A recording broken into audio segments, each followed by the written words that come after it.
जय श्री राधे कृष्ण। आप सभी का आपके अपने YouTube channel BK Mishra present में बहुत बहुत स्वागत है।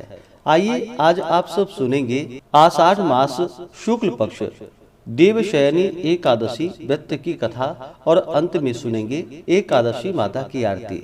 आषाढ़ मास शुक्ल पक्ष की एकादशी को इसे देवशयनी एकादशी, हरिशयनी एकादशी, विष्णु शयनी एकादशी, पद्मा एकादशी आदि नामों से जाना जाता है। इस दिन से भगवान विष्णु 4 महीनों के लिए योग निद्रा में चले जाते हैं। इस कारण से इसे देवशयनी एकादशी के नाम से जाना जाता है। जो भी भक्त सच्ची श्रद्धा के साथ इस व्रत को धारण करते हैं, इस दिन शेष शैया पर विराजमान लक्ष्मी नारायण की पूजा करते हैं, तो इस व्रत के प्रभाव से व्यक्ति के सभी प्रकार के पाप और ताप नष्ट होते हैं और भगवान अपने भक्तों को अविजित वरदान देते हैं। इस व्रत को करने वाला सांसारिक बंधनों से मुक्त हो परम पद को प्राप्त होता है तथा सभी प्रकार के धन, धान्य और समृद्धि की प्राप्ति होती है। आप सभी भक्तों को देवशयनी एकादशी व्रत की ढेर सारी शुभकामनाएं। आप सभी के जीवन में लक्ष्मी नारायण की कृपा से आप सभी को सभी प्रकार के सुख तथा समृद्धि की प्राप्ति हो। तो आइए सुनते हैं देवशयनी एकादशी व्रत की कथा। तो बोलिए प्रेम से भगवान विष्णु की जय, माता लक्ष्मी की जय, एकादशी माता की जय, सर्व देवी देवता की जय। कथा के अनुसार एक बार युधिष्ठिर ने भगवान श्री कृष्ण से देवशयनी एकादशी के बारे में पूछा। तब भगवान ने कहा कि इस एकादशी का नाम विष्णु शयनी है। इस दिन विष्णु जी का व्रत एवं चातुर्य मास व्रत आरंभ करना विष्णु पुराण से प्रकट होता है। श्री कृष्ण जी ने कहा कि हे राजन, इसको विष्णु शयनी कहते हैं और विष्णु भगवान को प्रसन्न करने के लिए इस दिन विष्णु शयनी व्रत किया जाता है। मोक्ष की इच्छा करने वालों को इसी दिन से चातुर्य मास व्रत आरंभ करना चाहिए। युधिष्ठिर ने कहा कि हे केशव, किस प्रकार से शयन व्रत करना चाहिए और चातुर्य मास व्रत कैसे किया जाता है, कृपा यह विधि भी बतलाइए। श्री कृष्ण चंद्र जी ने कहा कि हे राजन, अब गोविंद शयन व्रत को सुनो तथा चातुर्य मास में जो भी व्रत किए जाते हैं उसको भी मैं कहता हूँ। जब कर्क राशि के सूर्य हों तब आषाढ़ मास के शुक्ल पक्ष में भगवान विष्णु को शयन कराना उत्तम होता है और तुला राशि के सूर्य होने पर उन्हें जगाना चाहिए। आषाढ़ मास के शुक्ल पक्ष की एकादशी का व्रत करके चातुर्य मास व्रत का नियम पालन करना चाहिए। स्वच्छ पात्र एवं उपधानादि से सुसज्जित शैया पर शंख, चक्र, गदा, पद्म तथा पीतांबरधारी विष्णु भगवान की स्थापना करे तथा स्मृति पुराण और वेद मंत्रों सहित दधि, घृत, मधु, मिश्री आदि का लेपन कर जल से स्नान करवावे तथा धूप दीप नैवेद्य और उत्तम उत्तम पुष्पों द्वारा प्रेम पूर्वक पूजन करके प्रार्थना करे कि हे भगवान, आपके सो जाने पर समस्त भूमंडल भी सो जाता है और आपके जागने पर सब जाग भी जाते हैं। इस प्रकार मूर्ति का पूजन और प्रार्थना करने के पश्चात हाथ जोड़कर कहे कि हे भगवान, चातुर्य मास के इस 4 मासों में जब तक आप शयन करें तब तक मेरे स्वीकार किए हुए इस नियमों को आप निर्विघ्न पूर्ण करें। इस प्रकार शुद्ध चित्त एवं विनीत भावों द्वारा प्रार्थना करके विष्णु भक्त मनुष्य अथवा स्त्री दंत धावन पूर्वक इन नियमों को करे। विष्णु के व्रतारंभ के 5 ही काल कहे गए हैं: एकादशी, द्वादशी, पूर्णिमा, अष्टमी या कर्क की संक्रांति को पूर्वोक्त प्रकार से व्रत का आरंभ करे और कार्तिक मास के कृष्ण पक्ष की द्वादशी को समाप्त करे। शुद्ध या अशुद्ध स्त्री या पुरुष इस व्रत के प्रभाव से सभी घोर पापों से मुक्त हो जाते हैं। जो प्रतिवर्ष ही इस व्रत को करते हैं वे सूर्य के सदृश प्रकाशित रथ द्वारा विष्णु लोक में गमन करते हैं। अब उनका भिन्न भिन्न रूप सुनो। जो व्यक्ति देव मंदिरों में मार्जन, जल सिंचन, गोमय के लेपन एवं रंग द्वार बेल बूटों को बनाता है वह 7 जन्म पर्यंत धार्मिक ब्राह्मण होकर उत्पन्न होता है और दधि दूध घृत मिश्री एवं मधु से चातुर्य मास भर भगवान को जो स्नान कराता है वह विष्णु सदृश रूप को प्राप्त कर अक्षय आनंद का उपभोग करता है। और जो पृथ्वी और स्वर्ण दक्षिणा के साथ देवता के उद्देश्य से ब्राह्मण को दान करता है वह इंद्र के समान आनंदों का उपभोग करता है तथा विष्णु लोक को प्राप्त करता है। जो गंध पुष्प और नैवेद्य के साथ श्री विष्णु भगवान की स्वर्ण प्रतिमा बनवाकर उसका कमल पुष्प द्वारा पूजन करता है उसको अक्षय आनंद और इंद्र पद की प्राप्ति होती है। और जो 4 मास पर्यंत तुलसी पत्र द्वारा भगवान का पूजन करता है अथवा स्वर्ण में तुलसी पत्र को चरणों में अर्पण करता है उसको स्वर्ण में विमान द्वारा विष्णु लोक की प्राप्ति होती है। और जो भगवान विष्णु को दीप एवं गुग्गुल द्वारा धूपित करता है और समाप्ति में भी धूप दीप आदि से पूजन करके भोग अर्पण कर समाप्ति करते हैं वे भोग के स्वामी होते हैं। और जो कार्तिक मास पर्यंत अस्वस्थ यानी कि पीपल वृक्ष और भगवान विष्णु की प्रदक्षिणा नियम पूर्वक करते हैं उनको अवश्य ही विष्णु लोक की प्राप्ति होती है। जो संध्या समय अपने प्रांगण में देवता और ब्राह्मण को दीप दान करते हैं और व्रत समाप्ति तक दीप दान का नियम प्रेम पूर्वक करते हैं वह भी वैकुंठ को निर्विघ्नता पूर्वक प्राप्त कर लेते हैं। जो भगवान विष्णु का चरणोदक नियमित रूप से पान करते हैं उनका आवागमन बंद हो जाता है। जो भगवान विष्णु के मंदिर में त्रिकाल अष्टोत्तर शत गायत्री का जप भक्ति पूर्वक करते हैं वे सांसारिक माया में पुनः लिप्त नहीं होते हैं। नित्य प्रति पुराणों और धर्म शास्त्रों की कथा को सुनने वाला एवं वस्त्र तथा स्वर्ण सहित पुस्तकों का दान करने वाला पुण्यवान धनवान और ज्ञानवान होता है। जो कोई भगवान शंकर के नाम का जप करके समाप्ति पर उनकी स्वर्ण प्रतिमा का दान करता है वह समस्त पापों से रहित हो अनुपम गुणों से संयुक्त होता है।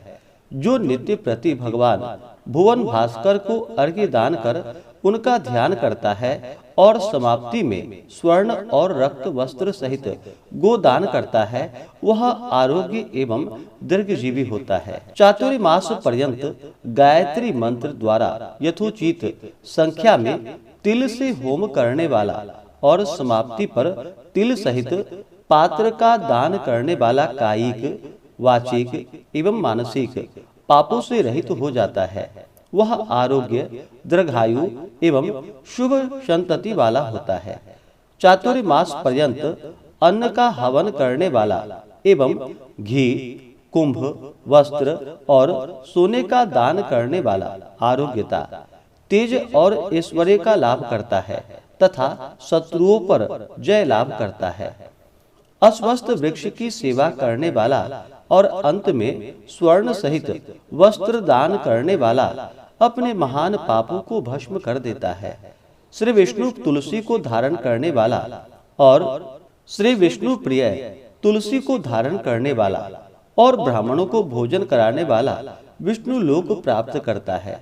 भगवान विष्णु को शयन करा के जो नित्य प्रति उन पर भस्म एवं दुर्वा दल को चढ़ाता है और व्रत के अंत में सोने की दुर्वा बनाकर दान करता है और नम्रता पूर्वक इस प्रकार स्तुति करता है कि हे दुर्वे, जिस प्रकार तुम संसार में प्रसरित एवं हरित पल्लवित हो उसी प्रकार मुझे भी अजर अमर और यशस्वी संतान दो। ऐसा करने से उसके समस्त पाप नष्ट हो जाते हैं और महान सुखों को भोगने वाला होता है। भगवान शंकर एवं विष्णु के सम्मुख कीर्तन करने वाला अपने पापों को नष्ट कर देता है। चातुर्य मास व्रत करने वालों को सोने का घंटा दान करना चाहिए। दान देकर इस प्रकार स्तुति करे कि हे जड़ता संहारी अच्युत, मुझसे ज्ञान या अज्ञान में भी जड़ता दोष आ गया है, उसे आप नाश कीजिए। इससे जड़ता नष्ट हो जाती है। चातुर्य मास का व्रत करने वाले जो ब्राह्मण को मेरा स्वरूप जानकर उनका चरणोदक पान करते हैं, उनकी आयु, कीर्ति, लक्ष्मी बढ़ती है। व्रत की समाप्ति पर 2 गोदान करना चाहिए। अगर गोदान न हो सके तो जोड़ा वस्त्र का दान करना चाहिए। सर्व देवताओं के स्वरूप ब्राह्मणों को नित्य नमस्कार करने वाला समस्त पापों से रहित हो जाता है। अलंकारों से संयुक्त सवस्सा गोदान देने वाला सार्वभौम, दीर्घजीवी और यशस्वी राजा होता है। ब्राह्मण भोजन कराने वाले की आयु की वृद्धि होती है। जो सूर्य एवं गणेश को चातुर्य मास पर्यंत नित्य प्रति नमस्कार करते हैं, उसे समस्त काम जनों की सिद्धि के निमित्त गणेश एवं सूर्य की स्वर्ण प्रतिमा दान करनी चाहिए। भगवान सदाशिव को प्रसन्न करने के लिए रूपा एवं तांबा दान तथा जोड़ा वस्त्र दान करने वालों को पुत्र सुख की प्राप्ति होती है।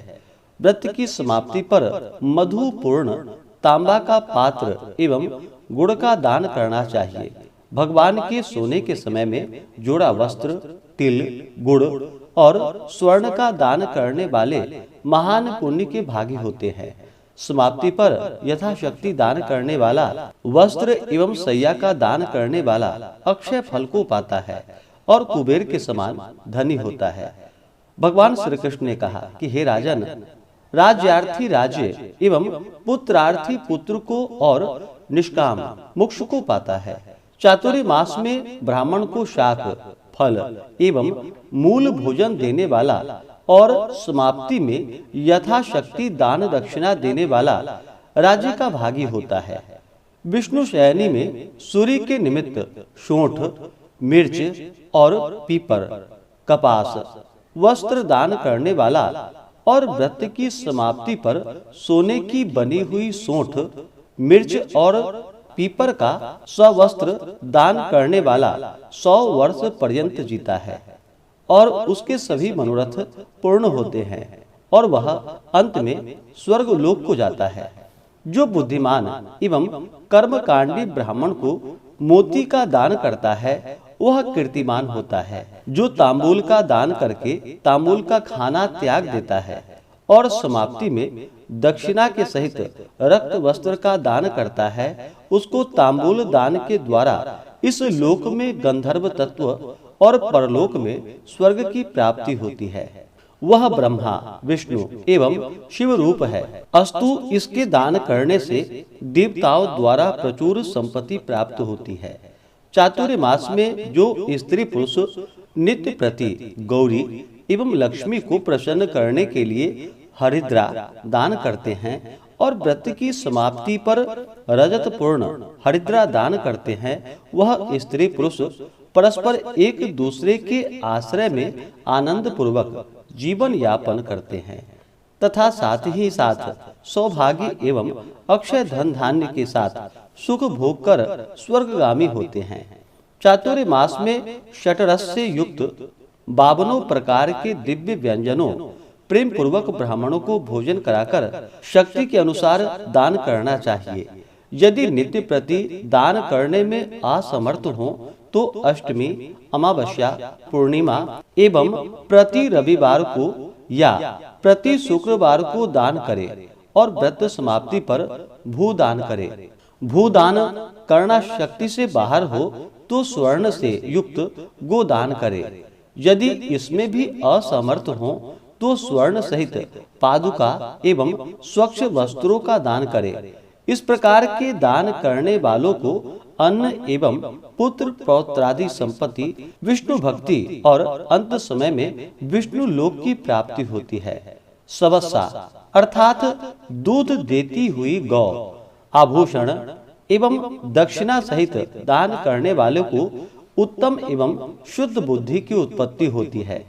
जो व्यक्ति चातुर्य मास भर चांद्रायण व्रत करते हुए अन्न का भोजन नहीं करते और भिक्षावृत्ति धारण करके जीवन निर्वाह करते हैं, उनको दिव्य शरीर द्वारा शिवलोक की प्राप्ति एवं वेद पारंगता प्राप्त होती है तथा उनका आवागमन निवृत्त हो जाता है।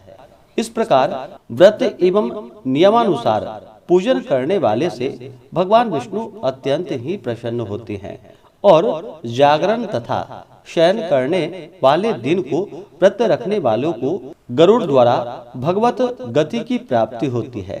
फिर भगवान श्री कृष्ण ने कहा कि हे राजन, इसके विषय में भी एक आख्यान प्रसिद्ध है जिसको नारद जी ने अपने पिता ब्रह्मा जी से जाना था।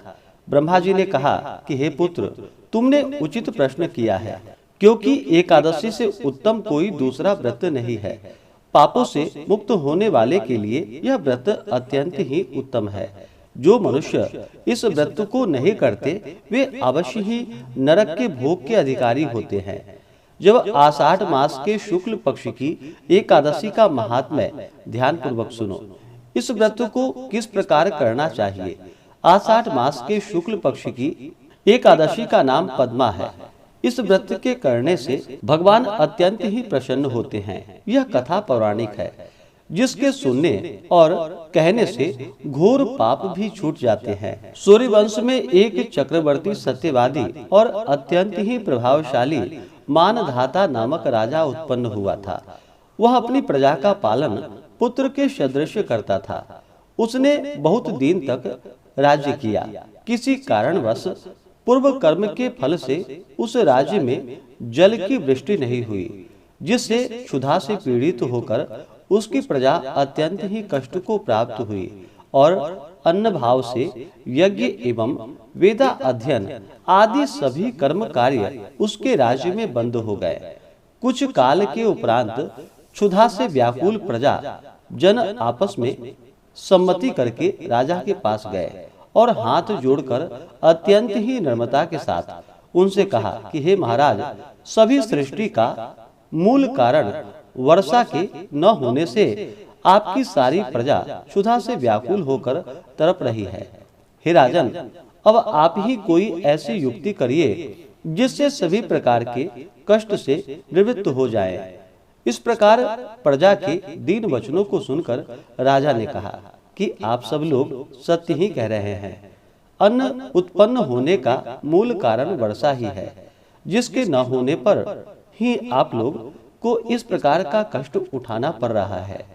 यह दोष बिना राजा की त्रुटि के उत्पन्न नहीं होता, परंतु मैंने बहुत विचार कर देखा कि मेरी किस त्रुटि से आप लोगों को यह कष्ट सहना पड़ रहा है, परंतु मेरी समझ में कुछ त्रुटि नहीं आ रही है। तब भी मैं इस कष्ट के निवारण करने के लिए प्रयत्न करता हूँ। इस प्रकार प्रजा को समझाकर राजा ने प्रेम पूर्वक पूजन किया और कुछ मनुष्यों को साथ लेकर वन की ओर चल पड़े और वहां पर राजा ब्रह्मर्षियों के आश्रम में घूमने लगे। एक दिन घूमते घूमते ब्रह्मा के पुत्र एवं अत्यंत ही प्रतापी और तेजस्वी महर्षि अंगिरा के आश्रम पर जा पहुंचे। वहां पहुंचकर राजा अपने वाहन को त्याग कर उसके निकट गया और हाथ जोड़कर महर्षि को प्रणाम किया। महर्षि ने भी राजा को स्वस्ति वाचन पूर्वक आशीर्वाद देकर उसका कुशल मंगल ज्ञात किया और आने का कारण पूछा।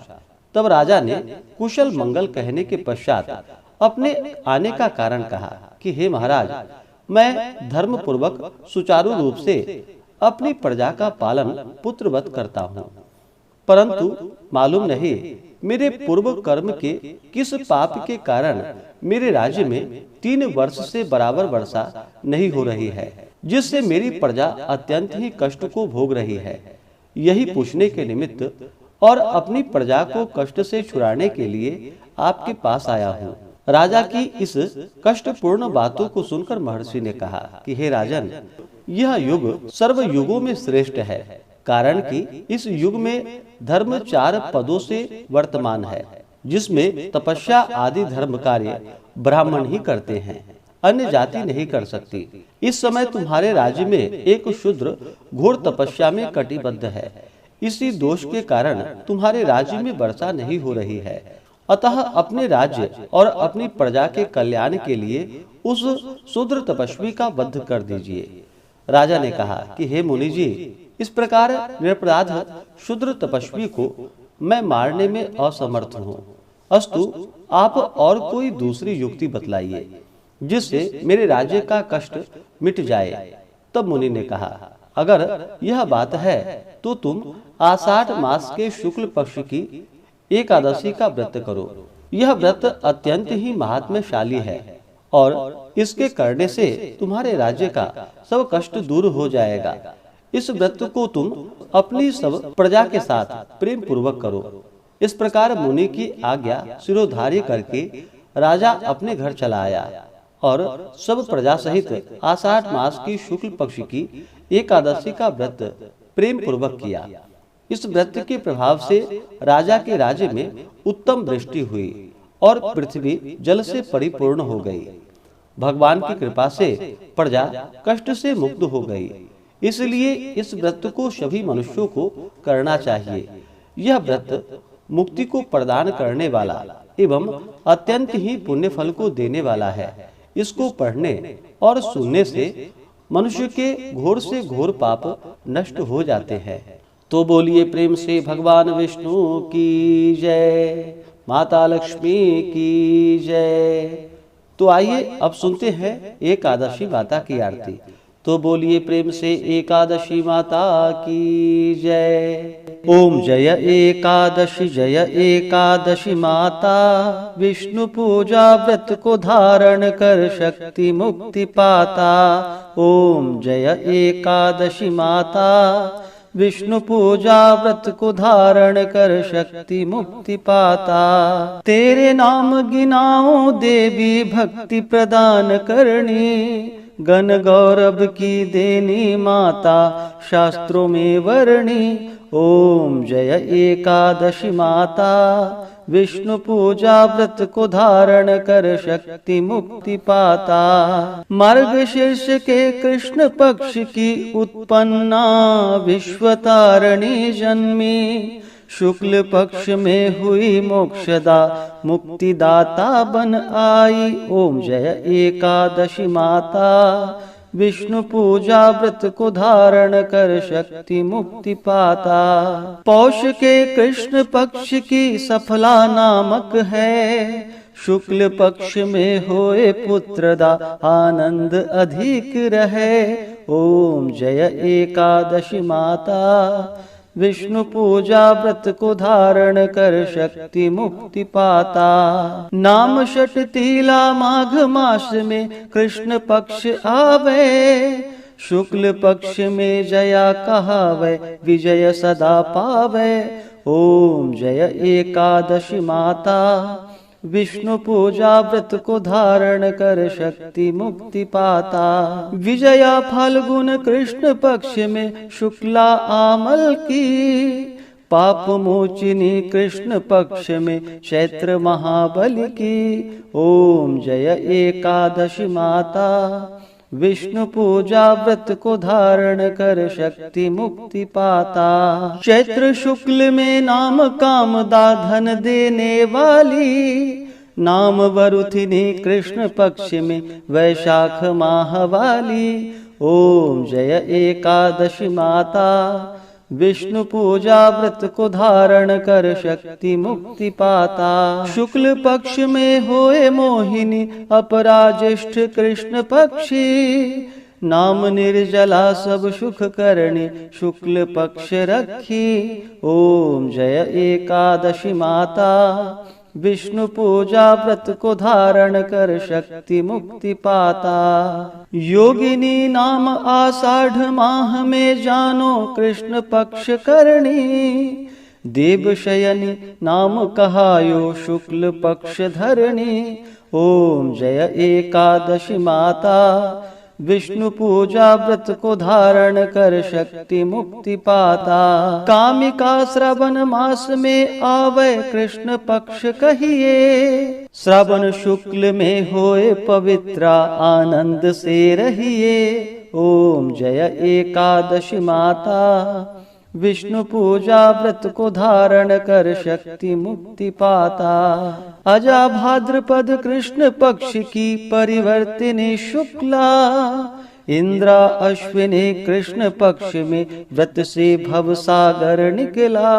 ओम जय एकादशी माता, विष्णु पूजा व्रत को धारण कर शक्ति मुक्ति पाता। पापांकुशा है शुक्ल पक्ष में आप हरणहारी, रमा मास कार्तिक में आवे सुखदायक भारी। ओम जय एकादशी माता, विष्णु पूजा व्रत को धारण कर शक्ति मुक्ति पाता। देवोत्थाने शुक्ल पक्ष की दुख नाशक मैया, पावन मास में करो विनती पार करो नैया। ओम जय एकादशी माता, विष्णु पूजा व्रत को धारण कर शक्ति मुक्ति पाता। परमा कृष्ण पक्ष में होती जन मंगल करणी, शुक्ल मास में होए पद्मिनी दुख दारिद्र हरणी। ओम जय एकादशी माता, विष्णु पूजा व्रत को धारण कर शक्ति मुक्ति पाता। जो कोई आरती एकादशी की भक्ति सहित गावे, जन गुरुदिता स्वर्ग कवासा निश्चय ही पावे। ओम जय एकादशी माता, विष्णु पूजा व्रत को धारण कर शक्ति मुक्ति पाता। ओम जय एकादशी माता, विष्णु पूजा व्रत को धारण कर शक्ति मुक्ति पाता। हाँ शक्ति मुक्ति पाता। तो बोलिए प्रेम से एकादशी माता की जय, भगवान विष्णु की जय, माता लक्ष्मी की जय, सर्व देवी देवता की जय। इसी प्रकार से ज्ञानवर्धक जानकारियाँ प्राप्त करते रहने के लिए हमारे इस चैनल पे अगर आप नए हैं तो चैनल को लाल बटन दबा करके सब्सक्राइब करें, साथ में बेल आइकन घंटी को दबाएं ताकि वीडियो का नोटिफिकेशन आपको समय से मिलता रहे। वीडियो को लाइक करें, शेयर करें। सुखी रहें और स्वस्थ रहें। जय श्री राधे कृष्ण। धन्यवाद।